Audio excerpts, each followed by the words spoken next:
Hi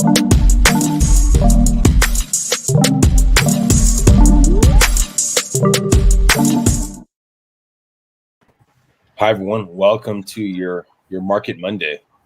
Market Mondays, my friends. And people always say, make it a great day. Any day that you got alive is a great day. Any day you have a Market Monday, it's a great day. Well, you said it way better than I did. But let's make it a great Market Monday. And plus, preseason football is now over. People are going to be losing their jobs tomorrow when they get cut who didn't make the 53 squad. Oh, is the regular season this week? It's going to start in September, which means the people who were on rosters of 80, only 53 get kept. Now, unfortunately, this doesn't pertain to San Diego because we don't have a football team anymore. But, I mean, a lot of people out there still enjoy football, and I enjoy football myself. So I wish we had a team here. Well, anyways, go Padres. Why don't you tell us what we should look forward to this week in the market? You know, this week is going to be interesting. Not to get too technical, but you had on Friday and today, you have a lot of technical analysis where what happens in the bond market and what happens basically in the T-bill market where they start crossing, they call it a death cross, which I know doesn't sound good. It's not a Halloween costume, Vinnie. It's actually a real term. It's called a death cross. And when they cross, it typically means that interest rates are going to come down a little bit. Well, we're on the verge of that happening, and that may happen tomorrow. So if that does happen tomorrow, basically it's with a 200-day average and a 50-day moving average. And when they cross each other, that's not good. And so basically, if that happens tomorrow, rates will go down, and that will actually be beneficial for a lot of consumers because, you know, we need that. And then after the Jackson Hole meeting on Friday, which was virtual, full disclosure, they were very dovish about jacking up the rates. So what does that mean to you? It means inflation is still coming. It means rates will still stay low. And we're in for some interesting time in fall with a unique market. Well, back to SFN. Before I forget, that program that we talked about last Monday, the one we got into a little. Oh, what was the name of that program, Vinnie? I forgot. Well, it's something like. I mean, you're going to talk about this program. What was the name of it? I believe it was African American first time home buyer program, a grant program. Oh, that's right, the program that my daughter doesn't exist for because she's 3 races mixed. Oh, that's right. Anyways, I'm sorry, I forgot. If you're trying to qualify for it, there's basically I think only like 25 people that can qualify for it. 25 grants will be going out for it. So it's something interesting. Yes, there's some back history to it they gotta be careful about, and if you're looking to try to qualify for it, reach out to myself. Reach out to Vinnie for help on that one for sure. Yeah, probably not David. All right. But anyways, let's talk about the numbers.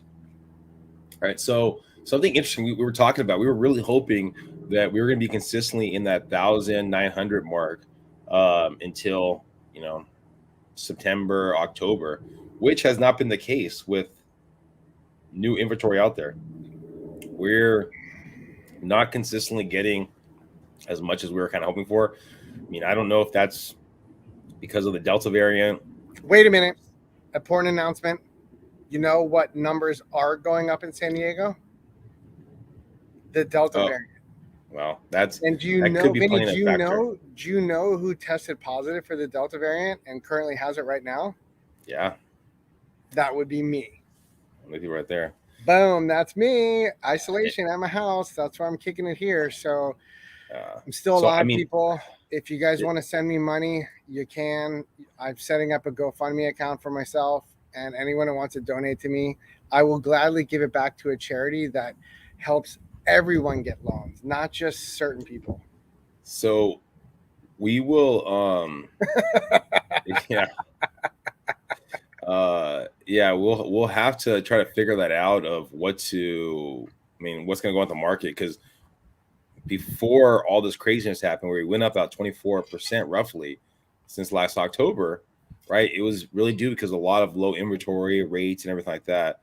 David's already talked about the idea that rates are still going to be staying fairly low. And yes, we're still close to that 3,000 mark of inventory. Yet the numbers, I mean, might not seem like a lot, but we're talking about beginning of this month, we were at about 950.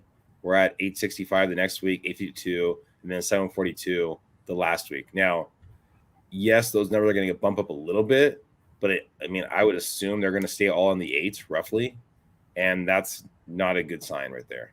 That is not a good sign, Vinny, especially heading into fall, which typically is when not as many people buy homes.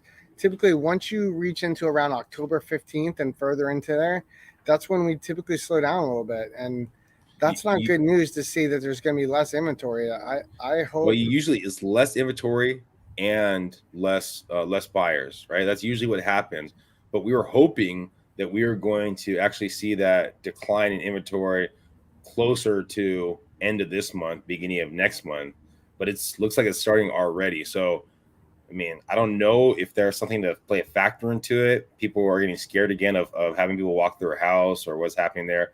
I mean, we might have to go to how we were previously doing it, more of the digital marketing of the property, COVID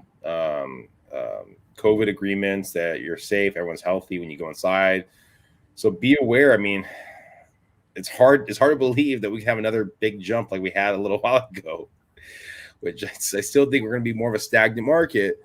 Yet, I mean, these are not good indicators to start out the first couple of months of end of August and September. So we'll see what happens over the next couple of months. And you know what? For all of our millions of fans out there, we were not unable to make Friday. We want to apologize for that. But on Friday, there was also more data that you may want to know, because I know you hear me and Vinny talk about this word that nobody likes to say. It's a bad word. It's dirty. It's called inflation.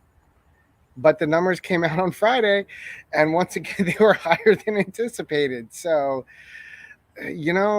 interesting times. Like, if inflation keeps going up and we're not going to raise rates, it's going to make for some very expensive times for some people. And for those of you who use gasoline and don't own a Tesla, like I don't make enough money to own a Tesla, so I drive a gasoline-powered combustion engine, and gas is very expensive right now. So you may want to. We're in for some interesting times with rates staying low, inflation continuing to climb, and now Vinny's just told us that inventory is going down. I mean, what are you going to tell me next, Vinny? I have COVID? Oh, that's right, I do. Well, yeah, I'm usually trying to be the positive one in this group, and that's not going to happen right now. Anyways, today's Monday. You have a long week of positivity that could come about. And 100%. So thank you guys for watching. We keep this short and sweet. If you have any questions, reach out to us. If we've had some requests for our random question segment, real estate random question segment, so we might be doing that again. So please stay tuned, follow us, and hopefully we can provide any kind of information that you might need. Bye, guys. Have a great day.